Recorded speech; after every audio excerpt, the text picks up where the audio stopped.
Hi, and welcome back to another episode of Sports Talk Philadelphia here. I'm your host, Tyler Harper. We've got a great show for you today, mainly because since it's the Eagles bye week, we're going to take a look back at the first few games of the season, a little mid-season report. But first, we're going to take a look back at the Eagles-Giants game from this past Sunday night. But let me introduce my panel. Tommy McIntyre, Andrew Albert, and an old familiar face, Brendan Rigney, coming back to Sports Talk Philadelphia. It's nice to be back, Tyler. It's good to have you back, my friend. Desk with you guys. It's good to talk football with you. And now, figure we might as well put that on TV. So let's look at Eagles-Giants. Sunday Night Football, the Blackout Sunday, of course, was the big promotion. Let's look at that graphic. But, of course, it should be named Shutout Sunday. 27-0. This was all birds. Really a total team win, which is why I only put up there Eli Manning sacked 6 times, and the Eagles' first shutout since December 1st of 1996. That's 18 years. So let's talk about that first. How crazy is it to think that for the first time in 18 years, all those Jim Johnson defenses, the fact that this is the first shutout? I mean, getting a shutout is tough to do, but I mean, they really came to play on Sunday night against a division opponent. You really need that win, especially after the Cowboys took a win against the Seahawks, which we weren't expecting, and really just a great win, a great overall win. I don't know how good the Giants are. I mean, previous weeks they have gotten better, but the Giants just didn't come to play on Sunday night, and Eagles just took advantage. Defense was great, offense was good. Nick Foles had a little shakiness later in the game, but overall, I mean, McCoy came to play, and it was a great win.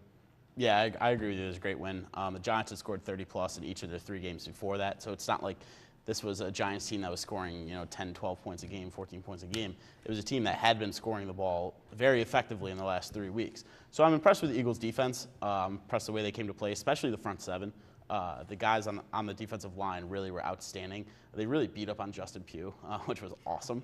Yeah. So sacking Eli Manning 6 times, that's the most he's been sacked in, I think, 3 years. So it's no easy task, especially for a team that hasn't gotten pressure on the quarterback, and that's why their secondary has looked so vulnerable. Because when a quarterback has 6 seconds to throw, anyone can make a pass. Anyone can get open. Any NFL wide receiver has 6 seconds, can get open no matter what. Or should be able to get open. Exactly. Unless you're Riley Cooper. We'll get to that. We will get to that. So I was really impressed with the front 7 is the key to the defense, and I can't wait until it actually starts clicking. I think that was just only the start.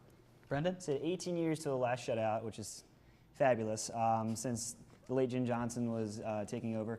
That's because this is the best matchup that we've had for defense between personnel and scheme for the Eagles that I've seen in recent memory. Just lifting, basically, the defensive scheme from Houston and just planting it in the middle of Philadelphia and bringing some personnel over from Houston is really paying off. One thing that I'd like to point out, though, is this is without the X factor on defense, Michael Kendricks. We shut out the Giants, as you said, scoring over 30 points in the past couple games there. It just goes to show that as a unit, this is the defense we've been hoping for the past year and a half. Going into the beginning of last season, we could see that the pieces were there, but they weren't really figuring things out. I think now is finally the time where we see that everything is coming together. Still got to work on the outside. We got lucky that we got pressure on Eli, but who's to say maybe next couple of games when they start protecting the quarterback, will our D-backs be covering their wide receivers? Yet to really be seen, I think, but overall, it's a pretty good omen. I'm not saying it's a perfect game. Still some things we got to talk about in terms of what went wrong. A couple interceptions from the quarterback? Foles is not on the same page with his wide receivers, but I think progress overall. It's one of the most beautiful things I've ever seen is Tom Coughlin and Eli Manning sharing that face of awe. The Manning face. The Manning face. The hashtag Manning face. It's just, as a Philadelphian, it brings tears to my eyes. Tears of joy. Tears of joy. I agree. But again, you guys all mentioned now this team is clicking on all cylinders. But with that in mind, how tough is it that the bye week is now this week? Do you think that'll kill momentum any, or do you think they'll be able to keep that going throughout practice against each other? I mean, anytime you get a bye during this time of the season, I don't think that's a bad thing. You got to remember, that's a division game. I never judge division games, even if we kill a team, even if we beat the Redskins, if we beat the Cowboys. Division games are division games. You can't look at the rest of the season. So I think this is a good way to get a break. Foles, we're going to talk about Foles probably more later in this show, but basically, Foles has not looked that good. I don't know if he's still a little injury prone. I don't know if he's still shaky behind the offensive line. Hopefully this gives a little bit more time for him to just get a little break.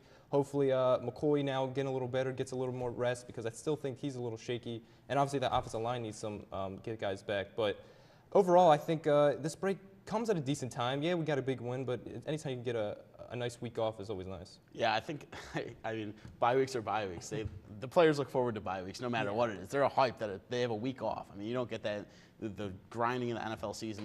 I mean, it's unheard of. So you play 16 games, you get a week off. That's huge, especially with Chip Kelly, because he's not going to let them let their guard down. Chip Kelly knows how to motivate these guys, how to get them to maximize their potential. So I guarantee he's sending them text messages this week. I guarantee he's in their ears still. So the bye week is what it is. I think they're going to come back ready to play. I don't think there's going to be any letdown. I mean, you saw under Andy Reid, they won, like 16 bye week, the game after the bye week years in a row. So, I mean, there's a culture around it, and it gives, like you said, time for those guys to rest, for Kendricks maybe to come back, and for Sproles maybe to get over his injury, and LaShawn, whatever was going on with him, maybe that'll completely clear up. So I think it comes at a good time. I think it's a great time for the bye week, actually, especially coming off of such a historic win against the Giants. It's nice to see that McCoy finally hit his stride against the Giants, but that's because the offensive line started to gel as well. This bye week is giving them a chance to work together some more, while also giving Kelsey and Mathis some more time to recover, give Sproles a chance to evaluate how he's feeling. I know the specifics aren't fully known right now on what's up with his knees. But Chip Kelly, like you said, Andrew, he's kind of a mad scientist of coaches in the NFL, you know, with the sports science and the smoothies and the Saturday practices and whatnot. So you can rest assured that he'll be keeping in contact with his team despite the bye week. All right, the Eagles, of course, they're tied with the Cowboys at 5-1. We'll get to that a little more later in the show. But right now, even though they've been shaky along the way, are the Eagles the best team in this conference? I don't know if I go that far yet, but I think maybe by default, if you really think about it, because after that Seahawks loss to the Cowboys, now people aren't too confident in the Seattle now. So, I mean, they were still the favorite. And I would still put them favorite because they just have a solid team, even if you lose to the Cowboys. But Eagles right now are a very solid team, very good. I think they have to prove me against Arizona. If they can come out against Arizona and showed a lot what they did against the Cowboys after this bye, against the Giants after this bye, I will put them as the best team in this conference if they do the same thing. Yeah, I'm not ready to say they're the best team in the conference by any means. They could easily have lost their first 5 games. That's true. I was just thinking record-wise. Yeah, no. I mean, you have like you said, the record. You have to put them in consideration for the best team in the league. They do have the best record, but the Cowboys are legit. It pains me to say it. We'll get to that a little later. DeMarco Murray is the truth. It's just a matter if he can stay healthy. But I mean, the Eagles, they have to show me something. They might not make the playoffs. There's still a possibility that they could not make the playoffs. One of the teams from San Francisco, Seattle, Arizona, the Cowboys, and the Eagles, one of them at least will not make the playoffs. Brendan? You'll see NFL.com and other sports sites will always post after, say, week 2, the projection for the playoffs, and that is way too early. Right. I'm not going to go ahead and say that Eagles are the best team in the NFC or the NFL. I'm not going to go ahead and say they're better than the Cowboys. I think the best team in the NFC right now is the Packers just because of Aaron Rodgers. It's a whole other discussion. We could spend 28 more minutes talking about how fantastic Aaron Rodgers is. Or at least you could. I could. But it's way too early to say who is the best. Not just if the Eagles are the best or if they're not for any other team in the NFC or the AFC. Because everything's just up in the air. I mean, look at the Browns, for instance. They're at 500. And people are projecting that the Steelers will be at the bottom of that division. So that's just, a little microscopic look at how the whole season is going to go, because this season's all up in the air, jumbled around. It's impossible to say who is the best news now.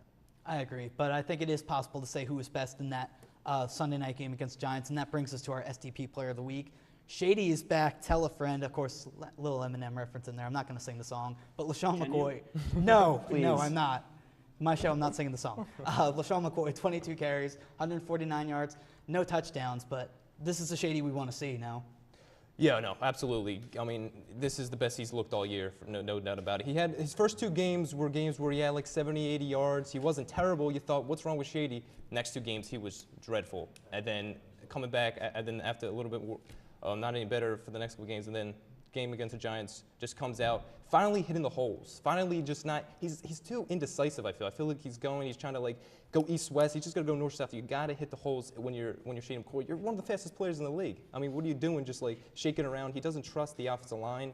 And I think Sunday night the offensive line looked a little better, and he trusted him. And when he saw the holes, he wasn't not going in for them. Yeah, he finally followed his blockers, which he hasn't done all year. He's been very, like you said, indecisive and kind of waiting for something to open up, and it just doesn't because the offensive line was so weak. They ran a lot of plays behind Lane Johnson, which they needed to do because as of right now, him and Harriman's are their two best offensive linemen. I mean, Peters, the left tackle, is obviously great, but if you're going to run inside the tackles, it's got to be behind Lane Johnson. So they got the guys back that they need to get back. It's going to be awesome when they get Kelsey and Mathis back. They're really going to gel, but I don't want to say Shady's back, but he proved to me more last week that he has the ability to get back because I was doubting it for a while. Right. I'd say Shady is halfback.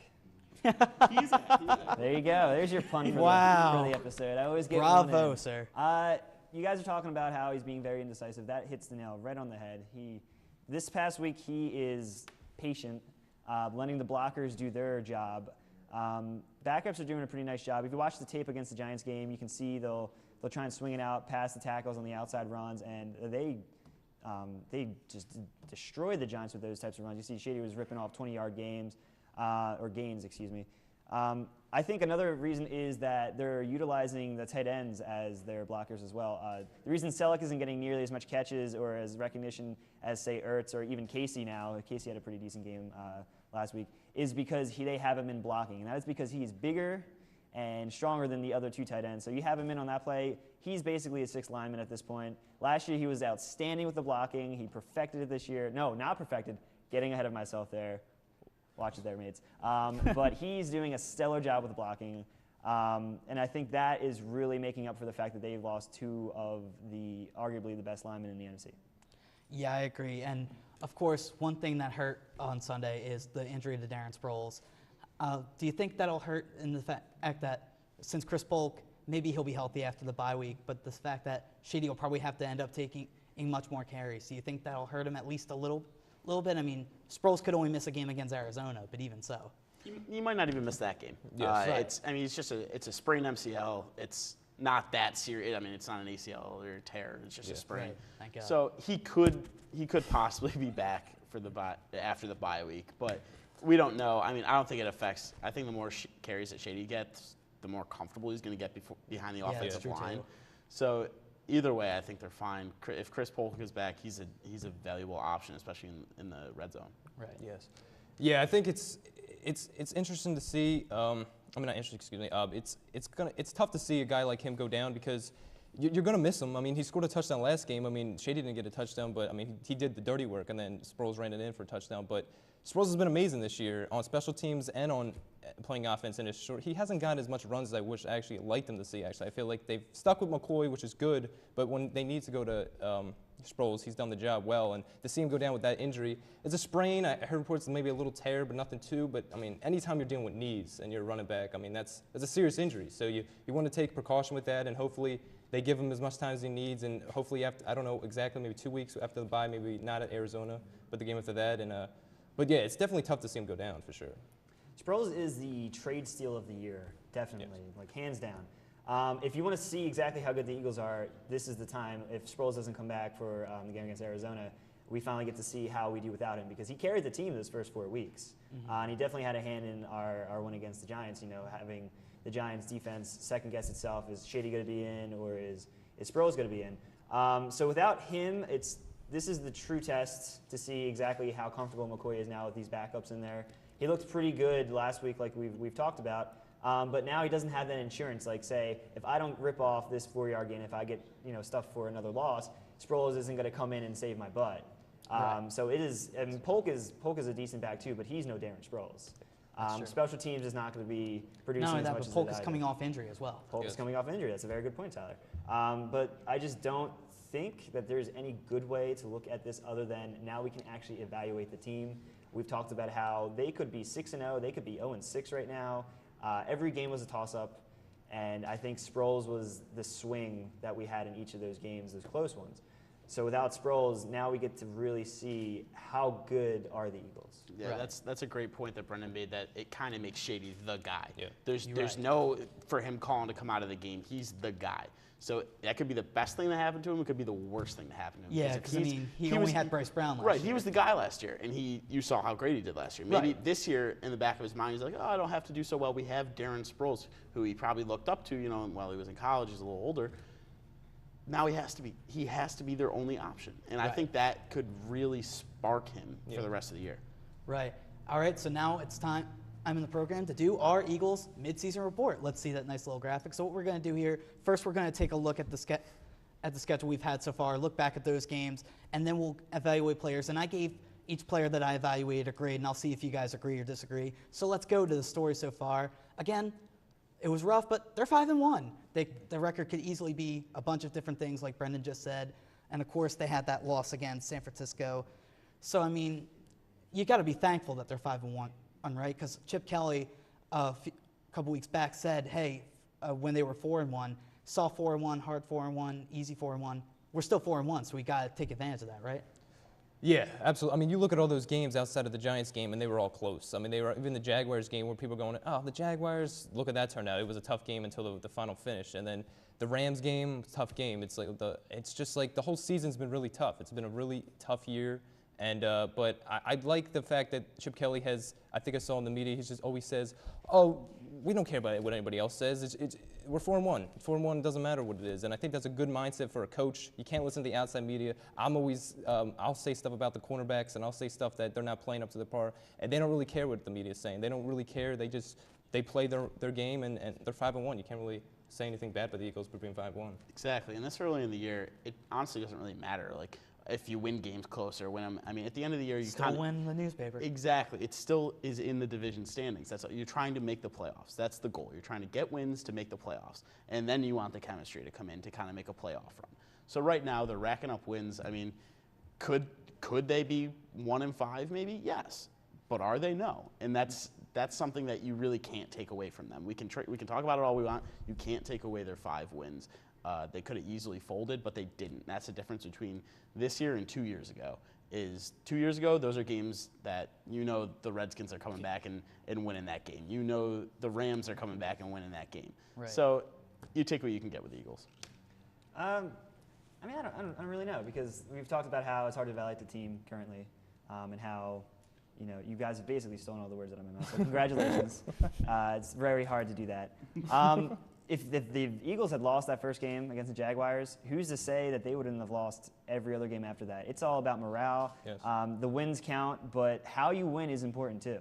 You can't go ahead and decide that if we're going to be 5-1, if they were all blowouts, that is a huge confidence boost. You go into that bye week, you come out, who's to say you want to go ahead and destroy the Cardinals too? So I think the way we've been winning makes the Eagles appreciate what their record is. Yeah, how They're tough, not it the is to actually fans. get a win. Exactly. They understand they have to put in the work. They have to play all 4 quarters. We've seen sporadic scoring. Sometimes they'll score in the first half, and sometimes they won't score at all in the first half. Right. Look at the Rams game right there. They almost let the most horrible comeback I would have ever seen if the Rams had come back and won that. But it makes them, it psychs them out. It gets them pumped. They take this week off. They come back against Arizona saying, we know what we need to do now. We know where the holes are, what we need to work on, what we've been doing right. Hopefully Foles will think of that and maybe get finally on point with his receivers and maybe hit some of those long balls. But I mean, currently it's just this is a nice point where you say, this is what we've done, and now what the heck are we going to do now? Right. I guess that's one way of looking at it. All right, now let's begin our player evaluations. First on the list, we kind of talked about him a little earlier in the show, but one of the new Eagle additions this past offseason, Darren Sproles, 32 carries, 211 yards, 3 rushing TDs, 16 catches, 198 reception yards, 280 punt return yards, and a punt return touchdown. Guys, you mentioned earlier that this is a steal. This was highway robbery. We got this guy for a 5th-round pick. So, I mean, talk about how valuable Darren Sproles is. Yeah, absolutely. I agree with your grade, an A. I mean, people might even go to A+, just considering the fact that you get him for a 5th-round pick. people are questioning his age, questioning like, is he still gonna be able to be the Darren Sproles that we've seen with the Saints and also with the Chargers? And he's played even better than I've even imagined, really. I mean, just seeing him up close in person, watching the game. So he's been absolutely amazing this year. Yeah, I'd be a guy that would throw the plus on Yeah. there. I mean, he's done everything right. The only thing he's done wrong is he fumbled once, but that's it. I mean, he's done so much more. Expectations were high for him coming in. He's done so much more than anyone expected. Every time they punt him the ball, people think he's going to take it, and he almost does. I mean, he almost did it against the Giants again. I'd give him an A+. I give him an A+ too. You can see Drew Brees and Sean Payton kicking themselves the way that their season's going compared to where would we be right now if we had Darren Sproles still. 5th round pick. Highway robbery is the perfect way to describe that. I don't understand how we got him for that pick. Just questions maybe the Saints aren't really good at evaluating their own personnel. I think Sproles is the answer that we needed on special teams for the hole that we're missing now because we lost, Deshaun Jackson. I know people don't want to say his name. I think if you say it 3 times, he who must not be named, appear behind you or something like that. But he is the perfect filler for that. I mean, he's ripping off the huge gains. He's not always taking the house. He does sometimes, but every time the punter, kicks the ball away to him, he's thinking in the back of his head, I might have to try and tackle this guy because the rest of my team isn't gonna catch him. So now we move on to the defense and special teams. Kind of decided to group them together for time constraints, but so together, I get them a B. I know how well the special teams is playing, and that alone would deserve them an A. But the defense, been a little shaky at times. You see the numbers there, and I think the main game that's keeping that in my head is that Rams game that Brendan mentioned earlier. You got a 28-point lead, and you let the St. Louis Rams of all teams get back in it. Brendan, you want to tag in on this one? I want to make one particular stipulation there. The Rams game was because they were tired. They were dead going to that 4th quarter. And that's because Chip Kelly, bless his soul, does not know how to manage the game clock.